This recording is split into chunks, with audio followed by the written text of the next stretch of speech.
Effect of different conditions on viscosity of fluid. Fluid की viscosity पर different conditions का effect. What are the different conditions? Different conditions are effect of pressure and effect of temperature. Pressure का effect और temperature का effect. तो हम देखते हैं effect of pressure and effect of temperature. ठीक है जी। तो मेरे पास पहले कंडीशन ये हो गई इफेक्ट ऑफ, मैं देख लूं प्रेशर का या फिर इफेक्ट देख लूं टेम्परेचर का। तो मैं देख लेता हूं इफेक्ट ऑफ टेम्परेचर। पहला मैं देख लूं इफेक्ट ऑफ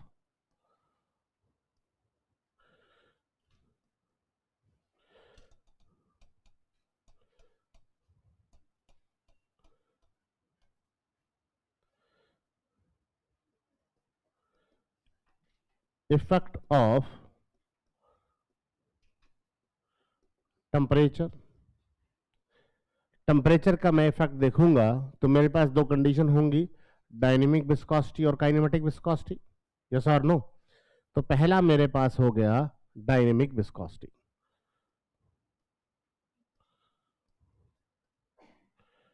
डायनेमिक विस्कोसिटी या फिर विस्कोसिटी। ठीक है। डायनेमिक विस्कोसिटी में मेरे पास दो पार्ट होंगे, लिक्विड और गैस। एक तो हो गया लिक्विड और दूसरा क्या हो गया? गैस। लिक्विड की कहानी हम देखते हैं। हमने कहा लिक्विड पर इफेक्ट देखने से पहले मैं देखता हूं what is the cause of viscosity in liquid. Liquid में विस्कोसिटी होने का कारण क्या होता है? क्या होता है? Cohesive force. हमने कहा कॉज ऑफ विस्कोसिटी क्या है?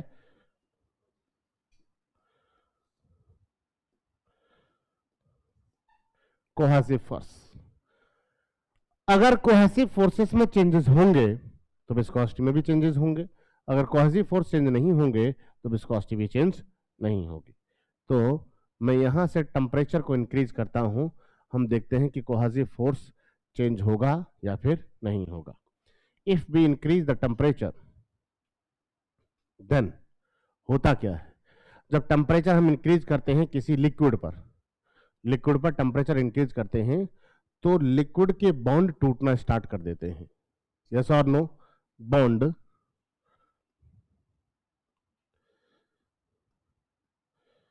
Start to break. बॉन्ड ने टूटना स्टार्ट कर दिया। यस और नो? बॉन्ड टूटना स्टार्ट होंगे तो इनका अट्रैक्शन फोर्स कम होने लगेगा। इनका अट्रैक्शन फोर्स कम होने लगेगा। तो मैं कहूंगा फोर्स ऑफ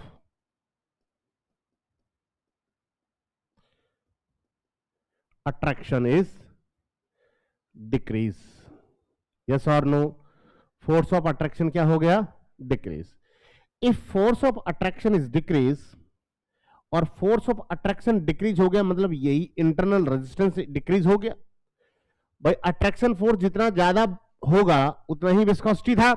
अब अट्रैक्शन फोर्स कम होने लगा मतलब कोहेसिव फोर्स कम होने लगा, कमजोर होने लगा, तो विस्कोसिटी भी कमजोर होने लगेगा। तो हमने कहा internal resistance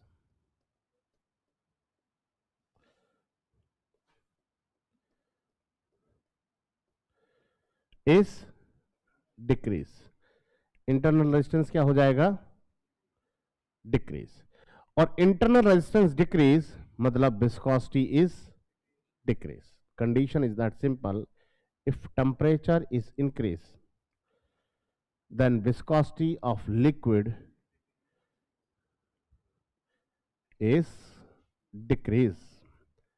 This is the very important problem. बार बार पूछा जाता है। फिजिकली आप अगर देखोगे तो फिजिकली किस तरह से मिलेगा कि जैसे हम खाना बनाते हैं, खाने में हमने जैसे प्रेशर कुकर में ऑयल डालते हैं उस समय ऑयल को देखो, और जब ऑयल में प्याज डालने का और जीरा डालने का समय आता है उस समय ऑयल को देखो, आपको ऑयल कंपैरेटिवली पतला लगेगा। यस और नो? अगर ऑयल पतला हुआ है तो उसने अपनी विस्कोसिटी को कम किया है. Viscosity is decrease with respect to temperature. Yes और नो? यही हमने लिखा है कि टेम्परेचर को बढ़ाने पर विस्कोसिटी क्या हो जाती है? डिक्रीज हो जाती है. किसकी? लिक्विड की, दुनिया की, जो न्यूटोनियन फ्लूइड की हम बात कर रहे हैं. ओके सर, विस्कोसिटी क्या हो जाती है? डिक्रीज हो जाती है. अब एग्जाम में हम गए, हमें आंसर लगभग क्या मिलेगा? हम उल्टा करके आते हैं कि विस्कोसिटी इज इंक्रीज. क्यों? क्योंकि घर से गए, और घर से गए जब माताजी ने कहा कि बेटा थोड़ा सा दूध पी जा, थोड़ा ठीक रहता है, दूध पी के जाते हैं तो एग्जाम थोड़ा ठीक होता है, ऐसा मानते हैं. और माता तो मानती हैं कम से कम, कोई नहीं मानता. तो अब जैसे ही एग्जाम में क्वेश्चन आया और आप क्या पी के आए हो? दूध. एग्जाम में क्वेश्चन आए कि what is the, if temperature is increase then viscosity of liquid is, तो आपके दिमाग में क्या आएगा? दूध. और टेम्परेचर बढ़ाओगे दूध पर तो क्या बनेगा मावा? तो आपके अकॉर्डिंग विस्कोसिटी क्या हो गई? बढ़ गई. यस और नो? इसलिए हम आंसर कभी गलत कर देते हैं. तो इसलिए आपको ध्यान रखना है, milk is not a Newtonian fluid. वो पूछ रहा न्यूटोनियन फ्लूइड के बारे में है. यस और नो? मिल्क के बारे में पूछेगा तो स्यूडोप्लास्टिक पूछेगा. मिल्क के बारे में पूछेगा तो वो नॉन न्यूटोनियन में कहां चला जाएगा? स्यूडोप्लास्टिक. तो हमारे लिए टेम्परेचर बढ़ाने पर विस्कोसिटी कम होगी. किसकी? लिक्विड की. अब गैसेस की हम बात करते हैं. Cause of viscosity. विस्कोसिटी होने का कारण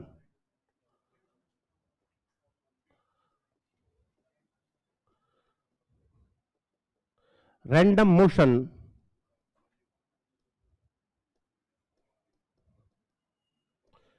ऑफ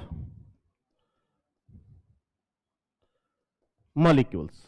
मॉलिक्यूल्स का रैंडम मोशन. कोई समस्या? अब मॉलिक्यूल्स का रैंडम मोशन कितना होता था? मॉलिक्यूल्स का रैंडम मोशन था kinetic, molecular kinetic energy 3/2 RT. यही था. हमने कहा 1/2 MB स्क्वायर इज 3/2 RT. 2 से 2 कैंसल, और VRMS ये लिख दो बराबर 3RT/m. यही हमने देखा था. इससे हमें क्या मिल रहा है? इससे हमें मिल रहा है VRMS is directly proportional to the root T. मतलब टेम्परेचर के डायरेक्टली प्रोपोर्शनल है. अब टेम्परेचर के डायरेक्टली प्रोपोर्शनल है मतलब मैं टेम्परेचर बढ़ाऊंगा तो VRMS बढ़ेगा. VRMS बढ़ेगा, अगर टेम्परेचर बढ़ा रहा हूं तो VRMS बढ़ेगा, और VRMS बढ़ेगा तो इनके टकराने की टेंडेंसी बढ़ेगी, और टकराने की टेंडेंसी बढ़ेगी तो इंटरनल रेजिस्टेंस बढ़ेगा, और इंटरनल रेजिस्टेंस बढ़ेगा तो विस्कोसिटी बढ़ेगी. भाई बेसिक कॉज बढ़ गया ना, रैंडम मोशन. रैंडम मोशन बढ़ गया तो विस्कोसिटी भी बढ़ गया. तो हमने क्या कहा? इफ टेम्परेचर इज इंक्रीज, इसको ऐसे लिख देता हूं, if temperature is increase then viscosity is also increase. कोई समस्या? क्योंकि बेसिक कॉज ये आपका क्या हो गया है? बढ़ गया है. तो ये हमारे पास हुआ गैसेस और लिक्विड में डायनेमिक विस्कोसिटी पर इफेक्ट. अब हम देखेंगे काइनेमेटिक विस्कोसिटी. दूसरा हमारे पास क्या हो जाएगा? Kinematic viscosity. ये इस तरह से लाइन बना लेना. दूसरा है मेरे पास काइनेमेटिक विस्कोसिटी.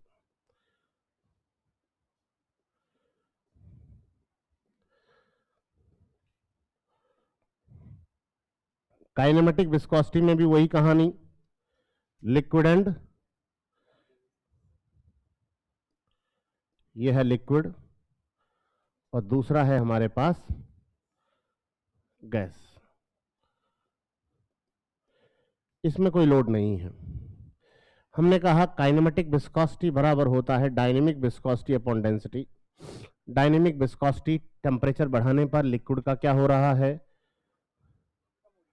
क्या हो रही है? कम. क्या हो रही है? कम. और density, density is remain constant. हमने कल कहा था ना, पढ़ के आना, काम आएगा। रिमेन कांस्टेंट, लिक्विड की डेंसिटी क्या रहेगी? कांस्टेंट रहेगी। तो हमारे पास क्या हो गया?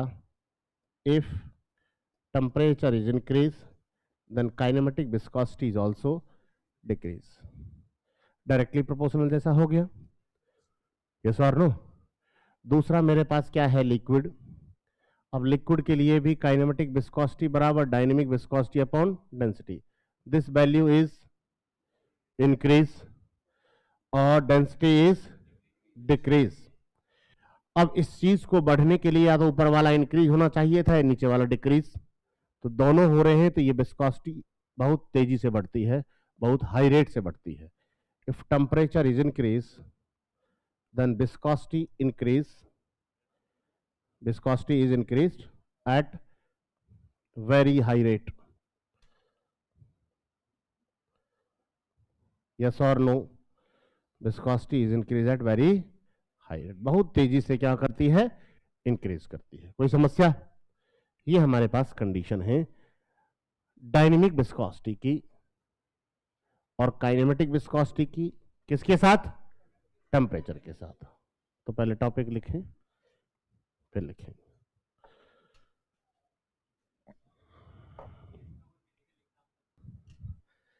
गैस का फिजिकल एग्जाम्पल देखो, समझो गैस का फिजिकल एग्जाम्पल। जैसे रुको एक मिनट, फिर लिखना। समझो, इसको हवेली में तो बुलाएंगे लेकिन आंसर भी दे देते हैं। आना है आपको, है ना? किसी दिन बताएंगे आपको एड्रेस। देखो, आप स्टूडेंट हो ना सारे लोग? अंबानी तो नहीं है कोई? स्टूडेंट सारे लोग रूम लेके रहते हैं, या फिर घर में भी अपना रूम होगा, है ना? तो सोते वक्त हम क्या करते हैं? फिजिकली समझने की कोशिश करना क्या होता होगा। सोते वक्त हमारे पास हम क्या करते हैं? लाइट को बंद कर देते हैं। यस और नो? लाइट को क्या कर देते हैं? बंद कर देते हैं। लाइट को बंद करके हमें सुकून सा महसूस होता है दो तरह से। एक तो लाइट का बिल कम आएगा, इसका भी सुकून होता है, पूरे दिन इस चिंता में ही नींद नहीं आती कि बिल ज्यादा आएगा कि हमने बिना मतलब लाइट जला रखी है। दूसरा ये और इंटरनली सुकून सा महसूस होता है कि हम सो जाते हैं, सादे में हो तो। अब पी पा के जो आया है उसको तो क्या लेना देना, लाइट जल रही है बंद है, वो तो वहीं सो जाता है नाले के पास ही। पागल कुत्ता भी नहीं काटता उसको, सादे वाले को काटता है। अब क्या है, हमने लाइट बंद कर लिया। अब लाइट जलने से क्या हो रहा था उसको हम फील करने की कोशिश करो आप। लाइट जलने से क्या हो रहा है? जैसे लाइट जलेगी, तो लाइट जब जलेगी तो हीट एनर्जी रिलीज करेगा वो पर्टिकुलर सब्सटेंस। ट्यूबलाइट हो गया, बल्ब हो गया, ये electric energy is convert to heat energy और लाइट एनर्जी। यस और नो? तो हीट में कन्वर्ट हो रहा है। हमें क्या मिल रहा है? इससे लाइट मिल रहा है और हीट मिल रहा है। हीट मिलेगा ना? हीट मिलेगा तो कमरे के अंदर टेम्परेचर बढ़ेगा, और कमरे के अंदर टेम्परेचर बढ़ेगा तो कमरे के अंदर जो गैस के मॉलिक्यूल्स हैं उनका टेम्परेचर बढ़ेगा। उनका टेम्परेचर बढ़ेगा तो उनको एनर्जी मिलेगी। एनर्जी मिलेगी तो उनका रैंडम मोशन बढ़ेगा। सर जी, बढ़ेगा या नहीं? रैंडम मोशन बढ़ेगा। अगर रैंडम मोशन बढ़ रहा है, जो मॉलिक्यूल्स हमारे शरीर से आके टकरा रहे थे, ऐसा नहीं है कि हमें महसूस ज्यादा होगा, नहीं, कम कम महसूस होता है लेकिन सुकून मिलता है। जो मॉलिक्यूल्स हमारे शरीर से आके थोड़ी थोड़ी देर में टकरा रहे थे, अब उनकी टकराने की टेंडेंसी बढ़ेगी या घटेगी? बढ़ेगी ना, तो हमें बेचैनी महसूस होगी, इसलिए नींद कंफर्टेबल नहीं आएगी। यस और नो? अगर मैं ट्यूबलाइट को बंद कर दूं तो उनको एनर्जी कम मिलेगी, उनका रैंडम मोशन कम होगा। ऐसा आप फील कर सकते हैं। ऐसा नहीं है कि हाथी जैसा है टकराया तो उनसे। गैस के मॉलिक्यूल्स हैं, माइन्यूट मॉलिक्यूल्स होते हैं, वो बेचैनी को दिखाते हैं। यस और नो? ऐसा होता है। ठीक,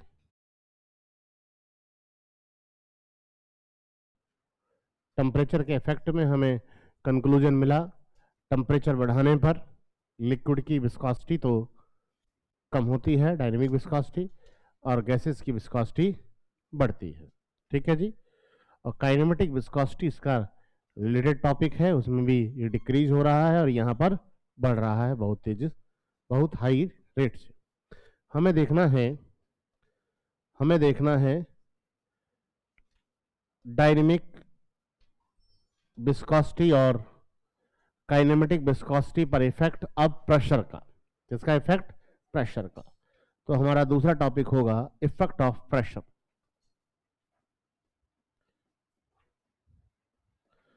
इफेक्ट ऑफ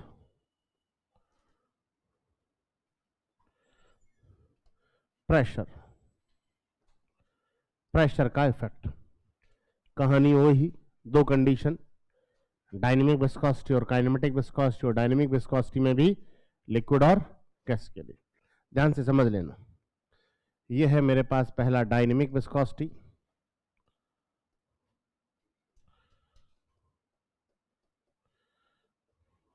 म्यू, और डायनेमिक विस्कोसिटी में मेरे पास दो कंडीशन होंगी, एक तो क्या लिक्विड, और दूसरा क्या गैस, लिक्विड और गैस। ठीक है।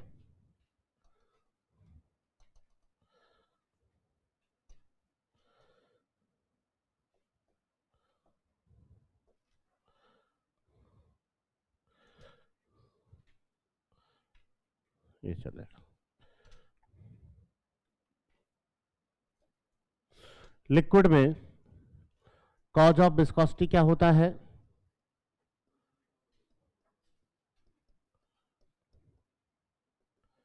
Is cohesive force. अगर कोहेसिव फोर्स में चेंजेस हैं तो विस्कोसिटी में चेंज होंगे। अब लिक्विड में मैंने क्या किया, ये हमारे पास मॉलिक्यूल्स बैठे हुए हैं, ठीक है जी। इन मॉलिक्यूल्स में मैंने देखना स्टार्ट किया और मैंने प्रेशर इंक्रीज किया इनके ऊपर। क्या कर दिया? प्रेशर इंक्रीज किया। अब प्रेशर इंक्रीज करने पर इनकी मॉलिक्यूलर डिस्टेंस और कोहेसिव फोर्स पर कोई इफेक्ट होगा क्या? कुछ नहीं होगा, इनकम्प्रेसिबल है ना, तो इन पर कोई इफेक्ट नहीं हुआ, तो कोहेसिव फोर्स चेंज नहीं हुआ। अगर कोहेसिव फोर्स चेंज नहीं हुआ तो विस्कोसिटी भी चेंज नहीं होगी। Viscosity is remain constant. If pressure is increase then viscosity is remain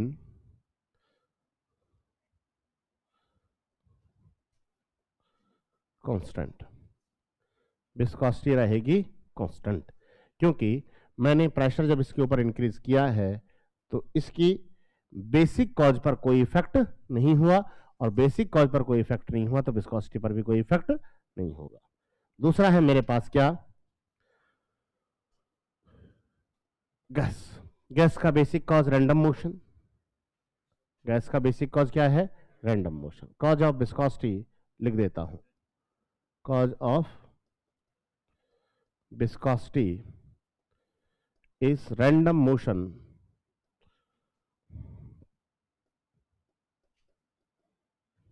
of molecules. Molecules का रैंडम मोशन। मॉलिक्यूल्स का रैंडम मोशन क्या है? Vrms is equal to 3RT by m। चूंकि हम जानते हैं कि PV बराबर क्या होता है? mRT। भाई आइडियल गैस है, गैस का मतलब एयर है, एयर का मतलब आइडियल गैस है। PV इक्वल टू mRT है। Mass is unity, then PV is equal to RT। PV equal to क्या हो गया? RT। PV is equal to RT। तो मैं यहां पर क्या लिख सकता हूं? मैं यहां पर लिख सकता हूं Vrms बराबर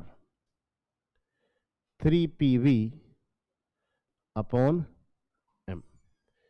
3PV अपॉन ये होता है Vrms is equal to 3PV upon m। RT की जगह मैंने PV लिख दिया। अब यहां से मुझे P के साथ रिलेशन क्या मिल रहा है वो देखिए। P प्रेशर बढ़ाने पर Vrms बढ़ेगा या घटेगा? बढ़ेगा। लेकिन आप एक चीज भूल गए कि सर चूंकि हम जानते हैं कि PV इक्वल टू mRT से मैं रिलेशन तो देख रहा हूं, लेकिन जब मैं टेम्परेचर का इफेक्ट देखूंगा तो प्रेशर कांस्टेंट होगा, और जब प्रेशर का इफेक्ट देखूंगा तो टेम्परेचर कांस्टेंट होगा। तो temperature equal to constant. Temperature क्या है? कांस्टेंट। जब टेम्परेचर कांस्टेंट है तो PV बराबर क्या हो जाएगा? कांस्टेंट, देखा है ना भाई, टेम्परेचर कांस्टेंट हो गया टी, आर कांस्टेंट है, मास कांस्टेंट है, constant into constant equal to constant, तो P V equal to constant, तो P V equal to constant का मतलब क्या होगा, P is inversely proportional to the volume,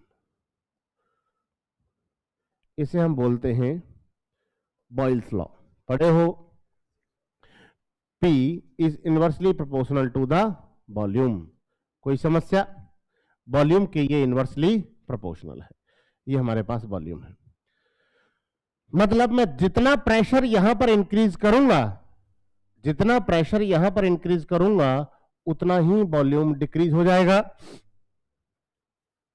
yes और नो, और होगा ही, मैं जितना इस कमरे के ऊपर प्रेशर इंक्रीज करूंगा उतना ही इस वॉल्यूम को मुझे डिक्रीज करना पड़ेगा, अगर मैं मास को कांस्टेंट रख रहा हूं, और मास मैंने यहां पर कांस्टेंट माना है, मास क्या माना है, कांस्टेंट, मैं जितना वॉल्यूम इंक्रीज, जितना प्रेशर इंक्रीज करूंगा उतना ही वॉल्यूम कम होगा, और V R M S is remain constant, V R M S पर कोई इफेक्ट नहीं होगा, तो हमारे पास क्या हो गया, if P is increase then V R M S is remain constant. If VRMS is remain constant, VRMS क्या है, कांस्टेंट है, तो प्रेशर बढ़ाने पर डायनेमिक विस्कोसिटी गैसेस की भी चेंज नहीं होगी, क्योंकि बेसिक कॉज क्या है, बेसिक कॉज क्या है, रैंडम मोशन, और रैंडम मोशन किसके कारण हो रहा है, VRMS, और VRMS ही चेंज नहीं हो रहा तो विस्कोसिटी भी चेंज नहीं होगी, तो हमने क्या कहा, pressure is increased, then viscosity of gases is also remain constant.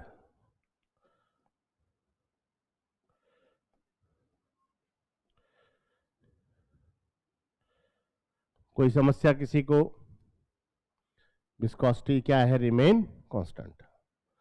अब हमारे पास क्या है, ये तो होगा डायनेमिक विस्कोसिटी, दूसरा है काइनेमेटिक विस्कोसिटी।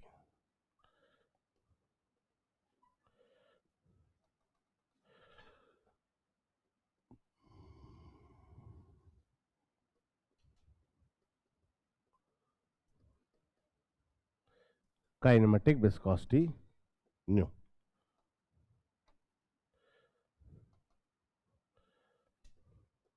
काइनेमेटिक विस्कोसिटी में भी वही कहानी, लिक्विड जो चली रहा है ऊपर से और गैस,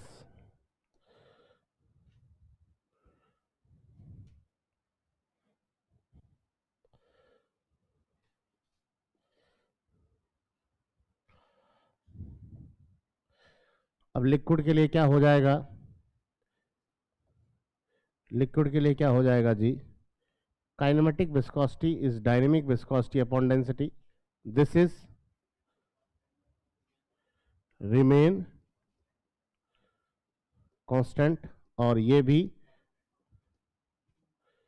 रिमेन कांस्टेंट, तो हमारे पास क्या हो गया, प्रेशर इंक्रीज करने पर kinematic viscosity is also remain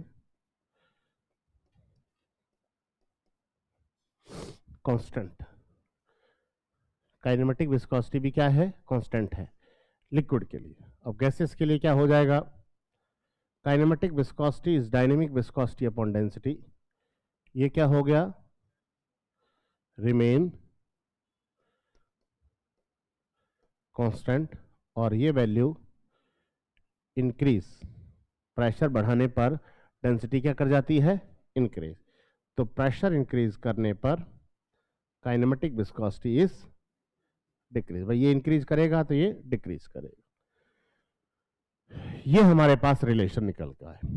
अब रिलेशन में आपसे कोई ये तो पूछेगा नहीं कि बॉन्ड टूट रहा है या जुड़ रहा है, आपसे तो केवल क्वेश्चन यही पूछा जाएगा कि विस्कोसिटी इज इंक्रीज और डिक्रीज, तो इसको हम एक लाइन में किस तरह से याद करें, जो प्रेशर का टेम्परेचर, प्रेशर का इफेक्ट और टेम्परेचर का इफेक्ट हमने किया है, तो इसको हम किस तरह से लिखेंगे, देखो डायनेमिक विस्कोसिटी, मैं किसकी बात लिख रहा हूं, डायनेमिक विस्कोसिटी की, और viscosity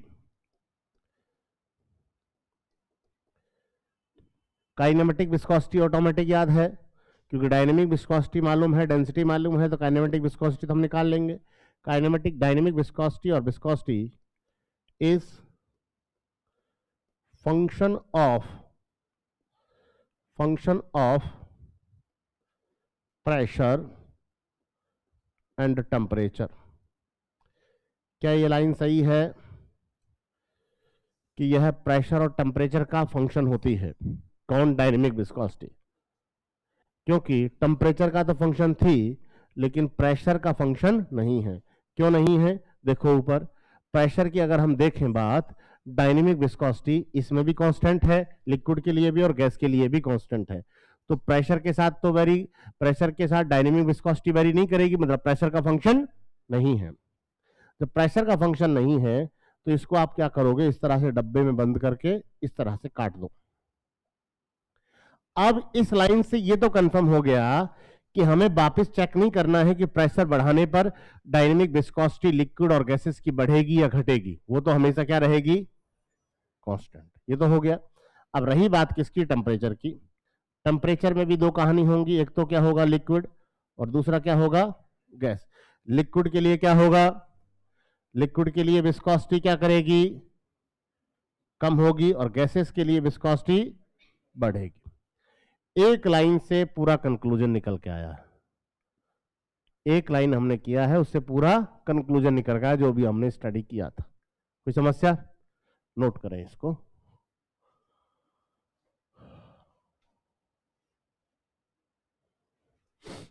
viscosity of a fluid with specific gravity is 1.3 is measured to be 0.0034 newton second per metre square. ठीक है.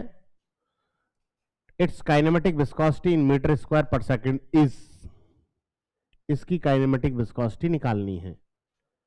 समझे हमारी बात? क्या है? ए. चलो निकालो आप.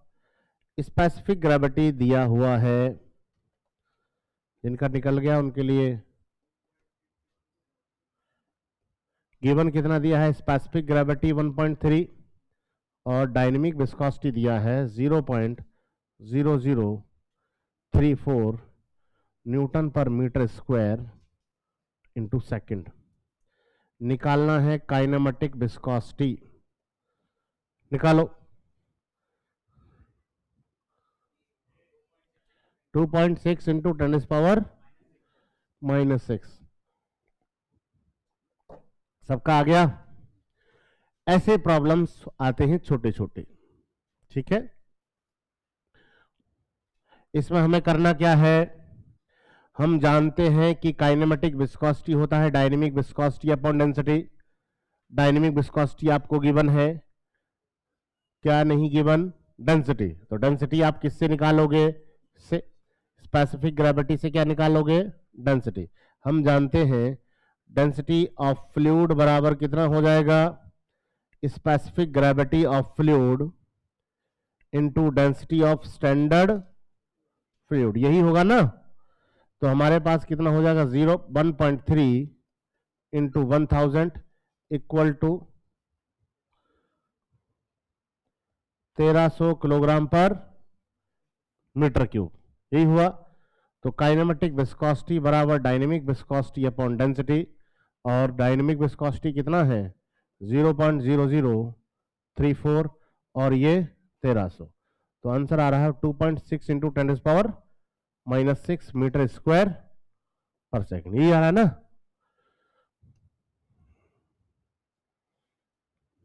नोट कर लीजिए. क्वेश्चन तो कर लिया होगा नोट? क्वेश्चन कर रहे हो अभी?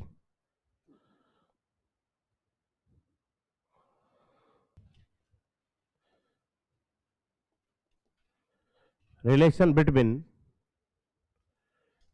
of kinematic viscosity for liquid and gas. Relation of kinematic viscosity for liquid or for liquid and gas. Liquid और गैस में काइनेमेटिक विस्कोसिटी का रिलेशन. देखिए आप ध्यान से.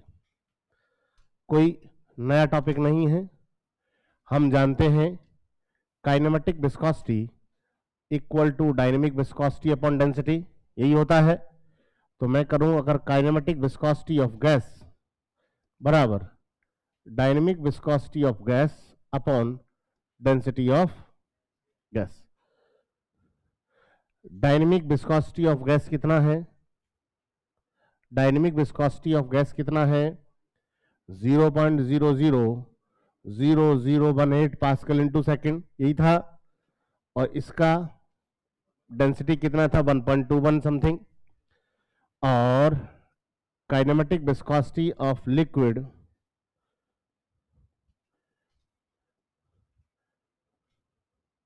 डायनेमिक विस्कोसिटी ऑफ लिक्विड और density of liquid. Dynamic viscosity 0.0010 और ये क्या हो गया? 1000। ये कितना आ रहा है इसका कैलकुलेशन? इसका 14.8 इंटू 10⁵ इतना ही आ रहा है क्या? देखो -5, देखो सही है। इसका तो दिख ही रहा है 1 इंटू 10⁻⁻6 मीटर स्क्वायर पर सेकेंड और मीटर स्क्वायर पर सेकेंड। हमें चाहिए इन दोनों के बीच का रिलेशन। तो मैं क्या कहूं? Kinematic viscosity of gas upon kinematic viscosity of liquid बराबर 14.8 1.48 होगा, 1.48 ना, 1.48। तो ये हमारे पास कितना हो जाएगा? 1.48 into 10⁻⁻5 upon 1 into 10⁻⁻6। This is 14.8 round figure में मैंने लिख दिया इसको 15। तो kinematic viscosity of gas is 15 time of kinematic viscosity of liquid. ये तो हो गया हमारे पास काइनेमेटिक विस्कोसिटी का रिलेशन। दूसरा रिलेशन क्या था? Dynamic viscosity of liquid dynamic viscosity of liquid. देखो इसको मैं यहां पर कर देता हूं, एयर कर देता हूं, है ना। इनका ही तो रिलेशन निकाल रहे थे हम। इसको कर देता हूं एयर और इसको कर देता हूं एयर। ठीक है जी। फिर आपको कंफ्यूजन नहीं होगा क्योंकि एग्जामिनर तो पूछेगा तो एयर का और वाटर का ही, वाटर वाटर और वाटर। ठीक, ये हमारे पास क्या हो गया? एयर और वाटर। ये हमारे पास क्या हो गया? एयर और वाटर। ठीक है, स्टैंडर्ड वैल्यू से मैच करा दिया। दूसरा मेरे पास रिलेशन क्या था? Dynamic viscosity of water is 50 time of dynamic viscosity of air. तो यहां से रिलेशन के केवल और केवल दो प्रॉब्लम बन सकते हैं जो आपके सामने है। विस्कोसिटी में रिलेशन के केवल दो ही प्रॉब्लम बन सकते हैं। तो इसको मैं क्या कर दूं? लिक्विड और गैस को वाटर एंड एयर, नोट कर लीजिए इसको।